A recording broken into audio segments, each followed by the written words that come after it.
Okay, it's going to be a recap of the WWE Ruthless Aggression series that was uploaded on the WWE Network. And just wanted to see what this whole thing was all about. So I checked out one of the episodes. And yeah, man, I have to say it was pretty engaging stuff. Really interesting stuff that they went into here. A lot of interesting behind the scenes stories. Really talked a lot of depression, how much pressure it was for some of these guys.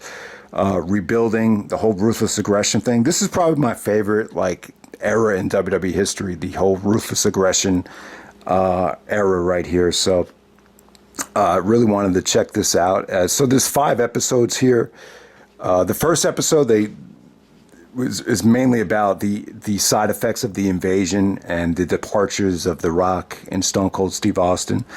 So with the first episode, you know, they touch on the invasion and how disappointed fans were that they weren't able to pick up the contracts of some of the megastars.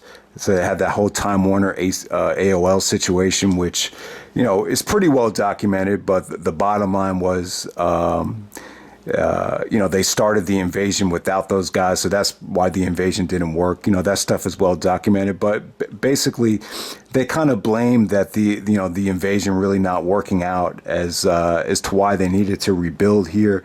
And, you know, the invasion has mixed feelings. We all know that. You know, I think there's certain fans that love the invasion because it opened them up to, you know, guys that they were never exposed to before. And then there's other fans that, you know, the invasion was so bad for them that they stopped watching. I know people that stopped watching because of the invasion. So, yeah, that whole thing right there.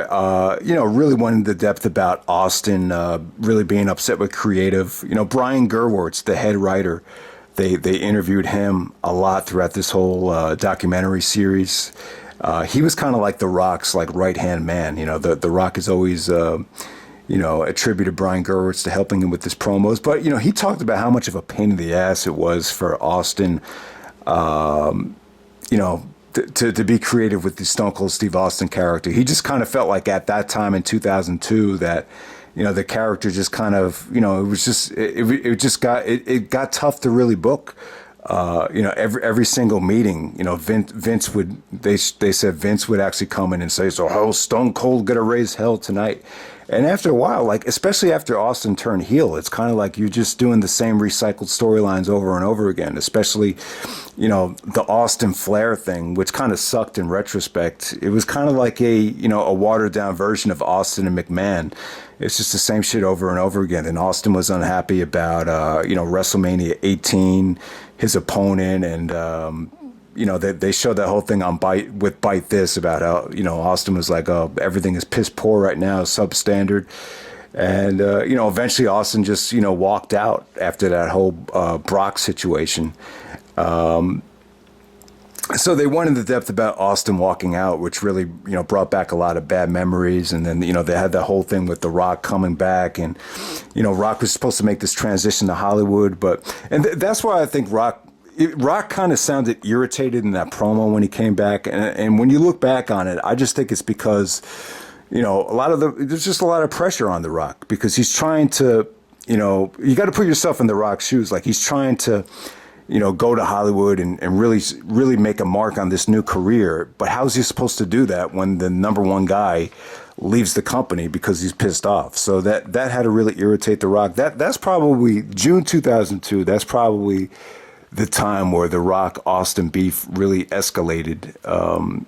You know, but eventually WrestleMania 19, they made up. Everything was cool at that time. But yeah, I just think there was a lot of tension there. Yeah, the whole thing.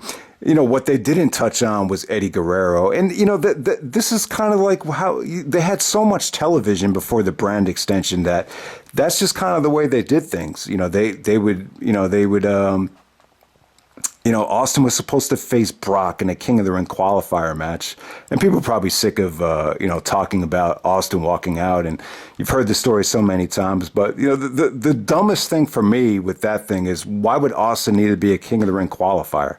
Why would Austin need the King of the Ring? He's the 1996 King of the Ring winner. Why would he need to win the tournament again in 2002? To me, that's the most idiotic thing about that. But, yeah, you know, Austin facing Brock, at that time. Really not that big of a deal for me. I understand the whole thing with why would you want to throw away that pay-per-view match that early on free TV. I understand that. But at the time you got to realize like that's how they had so many pay-per-views.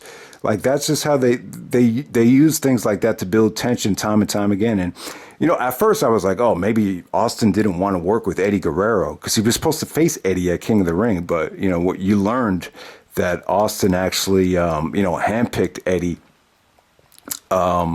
as his opponent because he was so upset with the way things were going that he wanted a breath of fresh air and just work with someone that was fresh and work with someone that he felt like was a great worker. But honestly, Austin walking out of the company, it was a bit. I'm a huge Austin fan. I loved Austin as a heel, but that babyface turn was just not good. It just I just felt like it was only going to go for so long. I just feel like Austin walking out really forced them to get off their ass and really try to create new stars, and that's how the Ruthless Aggression thing came about, was the Rock going to Hollywood, Austin walking out of the company. So bang, you get the whole thing with Cena. Cena going into the ring and challenging Kurt Angle and Cena. When you think of Ruthless Aggression, you think of Cena because, he had that whole line about what makes you think you can come into the ring and face the very best in the business today. And he's like, Ruthless Aggression. So the interesting thing about this was Cena basically said that the Ruthless Aggression character, that's what people refer to as John Cena's first character, is the Ruthless Aggression Cena. But he basically said that he thought it was a failure. And honestly, when you look back at that character, they invested a lot of time in it for like the first 2 weeks. He did the thing with Angle, and then he did the thing with the Undertaker. Undertaker was like yelling at him backstage. He's like, I've been here for 10 years. You've been here for 2 weeks. So at that time, he thought, oh, they're really putting a lot of effort into Cena. Then Cena goes over Jericho at Vengeance. And I'll tell you, like, even though the Cena thing kind of pissed me off at first, I was like, who does this kid think he is? But I remember, like, the next pay-per-view, the last pay-per-view was King of the Ring. So the next time I saw my friends from school was at the Vengeance pay-per-view. And I remember one of the first things I asked him was like, what do you think about this kid, John Cena? Like, what the hell's going on? So even though I wasn't a big fan of the Cena character, at least like with everything going on at that time, all that talent, like I think it says a lot. Like the first thing I asked him about was Cena. So that just shows you that like, even though people didn't like it, I think a lot of people kind of felt in their gut that they had something there with Cena, whether it was negative or positive at that time. So it really, the Cena stuff was really engaging. They talked about how he almost got cut before the holidays, was almost part of those roster cuts. But what saved him was battle rapping on a bus. Stephanie heard it, then they used it at the Halloween party where he dressed up as Vanilla Ice. And then it just took off from there. Cena had a lot of creative control because no one really knew about rap and hip hop. And, it was kind of frustrating because, I think a lot of the old timers, they saw the rap as kind of a disrespectful thing. And he was so cutting edge at the time. And a lot of these battle raps, they had a lot of, brutal lines, really kind of raunchy lines. Like the Rhino line, he said, now I got to wrestle Rhino and give him the gore. Well, guess what? I'll beat his ass so sore. It's like he did a prison tour. And then he had the whole line about, Mr. Ass and Billy Gunn, about how Tori's a cover-up, bro. I know you taking in the bucket. So there was just a lot of raunchy lines. So Cena knew eventually, as the fan base started getting younger, he had to really change.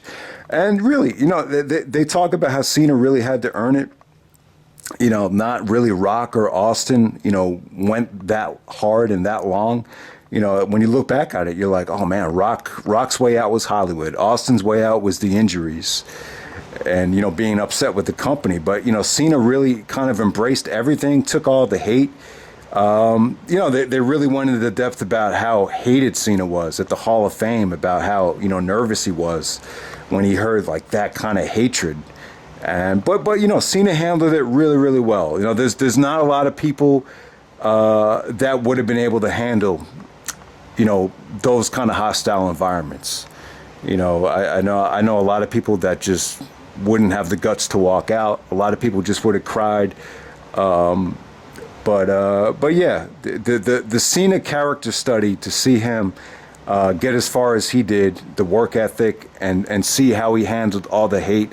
I think it's a situation that anybody can learn from, and you just see what it's done for Cena now. It's like it's really made him a better person in retrospect. So the Cena stuff is really, really cool. So the next episode was the Evolution episode here, over an hour long, just talking about the ups and downs of Evolution. Triple H basically said that Evolution you can make an argument that it benefited, all four guys. I mean, you can make an argument for all four of them, for who it benefited the most. And that's probably, like, when I look back at Evolution, I would say it probably benefited, it's tough to say, but I'd probably say it benefited Batista the most. I really think it did, especially when you go back to WrestleMania 21. But I wouldn't say it really benefited Triple H. I think you could argue it, but yeah, Orton and Batista, I'd probably say it benefited both of those guys because they both became main event players at WrestleMania. But with Flair, in terms of Flair, they talked about how bad his confidence was when he first came in. How, Triple H really had to, make him back into the Nature Boy. That stuff is well documented. Most interesting thing was the constant mistakes and injuries from Orton and Batista. They thought about replacing Batista when Batista was injured, and they were thinking about replacing him with Mark Jindrak, but Triple H was just not a Jindrak fan. He felt like he was very immature. It felt like he was in the car with a third grader. They shot all these promotional things with Jindrak, but they also shot stuff without Jindrak because they weren't sure yet. Jindrak and Randy Orton were boys. They were friends. So they talked about how, that was definitely a possibility. But looking back on it, I think that would have made a mistake. I think definitely going with Batista was the right choice. So I'm glad that the patience paid off. Eventually, Batista was the guy that put Goldberg out and won the bounty. So that was really, thank God that they were patient with Batista. But, they talk about that tag match with Bubba Ray Dudley, about how, both Orton and Batista got injured in the match with Bubba.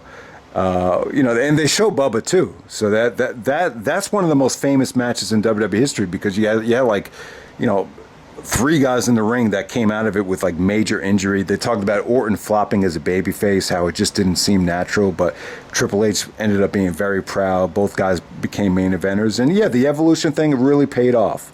They showed about how rocky of a start it was, but yeah, man, I think it was great for Orton though. It really, and they talked about how Orton was doing those whole RNN things when he got injured. And I think that really helped him too.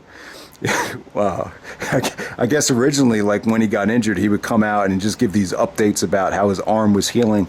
But then it didn't get the reaction they thought it would. So then they just ran with Orton as a heel. I think that really helped Orton more than anything. But yeah, the Evolution episode was pretty cool. And then the next episode was about Brock. So they signed Brock because he was the NCAA champion. They wanted to sign an athlete here. He really caught on in OVW, and it got to the point where he wanted to quit if he didn't move up. Paul Heyman gave some great sound bites here. Basically said that Brock was tired of making developmental money, so he was really driven by the money, and really, Brock Lesnar was ultra competitive. Was basically, his motive was just to use his competitiveness just to make as much money as possible. Even though he wasn't passionate about the business, he was driven to make money, and you could just tell, he was just on a mission.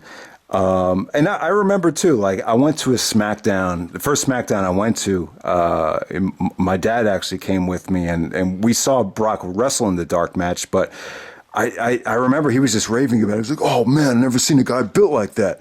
Yeah, I'm the first one to spot Lesnar." I said, when Lesnar was in those dark matches, he felt like he was the first one to really, because I didn't really think much about Lesnar at that time, but he always remembers back to the first time he saw Brock and said he never saw anyone built like that. He was just marveled at his physique. And my dad's a huge Rocky IV fan, so he was always, he always was impressed with Ivan Drago, and Lesnar definitely had like that Drago type of look, so that definitely makes sense at that time. But the Brock episode really goes into depth about how he wasn't happy being on the road.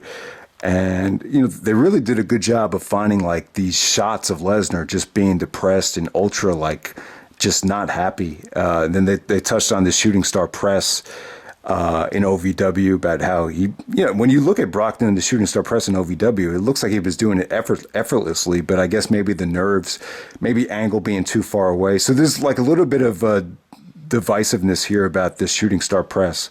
Like Angle's the one that says he asked Brock to do it. I never heard that before. I don't know if Angle's having like memory issues, and then Heyman said that the shooting star press thing was bad advice. I mean, that's crazy. Mr. ECW is actually saying that Brock got bad advice there, and Brock almost killed himself and everything like that. So I don't really think the shooting star press drove Brock out of the WWE. Everyone was just saying that it just wasn't his. It just didn't fit his personality. Brock Lesnar is not John Cena. And people saw this coming too. I remember in 2003, after Brock won the championship for a third time, it's like, how much is left for this guy to do? You heard how he wasn't happy at autograph sessions. He acted rude one time. That was a major report.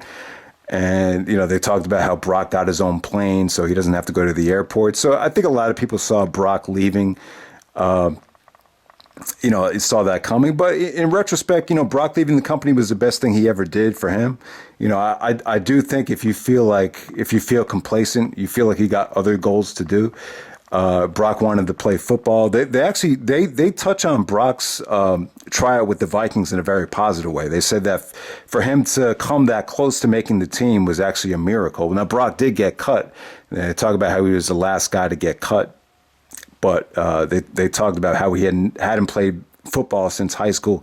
To still come that far was pretty remarkable. And they just said that the Kurt Angle was saying that the UFC was just a better fit for Lesnar because of the schedule and everything. So, but ultimately it all worked out. Brock, he is who he is. Personally, I just think Brock has ran his course in the WWE, but that's not to say that I feel like Brock is a huge star. He's got a great look. I feel like when he brings it, he's amazing. But for some reason, I've just been kind of baffled at some of the matches that Brock's had over the last couple of years. But it is what it is there. But the Brock episode was pretty well done. The main thing you take away from the Brock episode was just how much pressure Brock put on himself.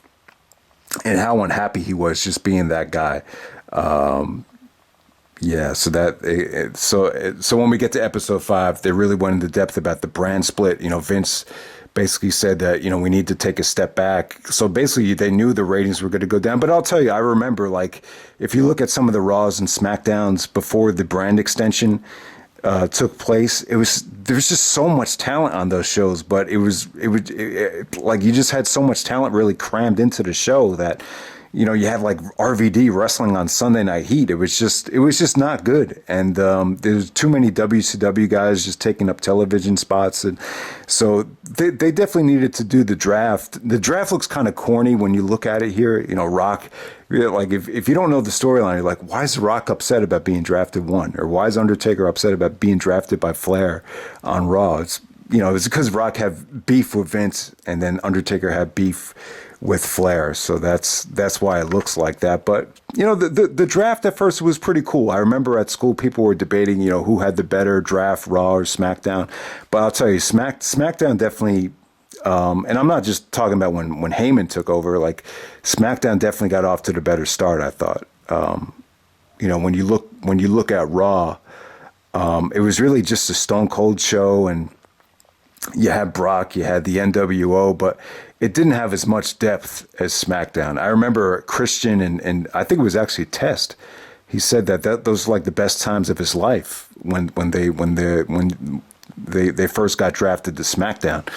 So, so I definitely think SmackDown, the first couple of years, SmackDown definitely had the better show, the better talent. You had the whole thing with Bischoff and Steph stealing talent. I think what really, when the brand extension really took off, where I felt like both shows were pretty much, formed their own identity, was when they made the trade for Jericho. So Jericho going over the Raw, I thought that was great for Raw. So Raw actually got Jericho and the Un-Americans, and then SmackDown actually got Eddie Guerrero and Chris Benoit. So, but Heyman basically said that he wanted Eddie Guerrero, but basically he wanted Eddie and Benoit to be part of the SmackDown core. And this is when SmackDown just went on a run with the Super Six, where it was just unprecedented quality matches on television.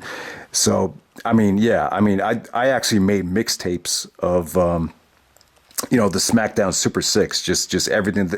It's all those quality television matches at the end of 2002. So yeah, even Vince admitted that SmackDown was the better show in 2002, and I guess Heyman was the head writer, even though Stephanie was the general manager of SmackDown. The problem with Raw at that time. I don't think Raw was bad, but there was a couple of bad decisions, like giving Triple H the world title. And Triple H had way too much television time, and I think the whole Katie Vick thing, that was probably the worst thing that Raw did, and it kind of magnified the problems with Raw at the time. But honestly, I don't think Raw was that bad. I think SmackDown had the better wrestling show, but Raw still had Van Dam, Booker T, and Jericho and Christian were entertaining at the time. So I thought both Raw and SmackDown, in retrospect, they were pretty quality shows. It's just that SmackDown's wrestling was just, the quality of wrestling was just so unprecedented that it was going to make Raw look bad. And, the whole thing with Triple H got way too much promo time and maybe way too much television time. And the Katie Vick thing, him trying to have sex with a mannequin, in a cane mask, really rubbed a lot of people the wrong way. But honestly, when I look back at that time, Vince took a lot of the heat for it, but I would blame it on Triple H. Triple H wanted to do things to get hated. And that's kind of something that they didn't go into depth about. But Triple H was very upset that his heel turn, he was still getting cheered. So he was constantly doing things to get hated. So that's kind of my take on that whole Katie Vick situation. And yeah, man, the draft, it definitely, or the brand extension definitely benefited certain guys. They said it really benefited Eddie Guerrero and JBL. It really benefited Randy Orton. It definitely did, because I just felt like, like I said, if you watch some of those Raws and SmackDowns leading up to WrestleMania 18, it was just so tough to get on those shows. So yeah, man, they really had to build new stars, and it's just a great time when you look back on it. So that's pretty much it, guys. That's the whole Ruthless Aggression 5 episodes right there. So if you haven't seen them yet, definitely check it out. This is really engaging. They were all really engaging. I would definitely say that. So yeah, definitely check it out. All right.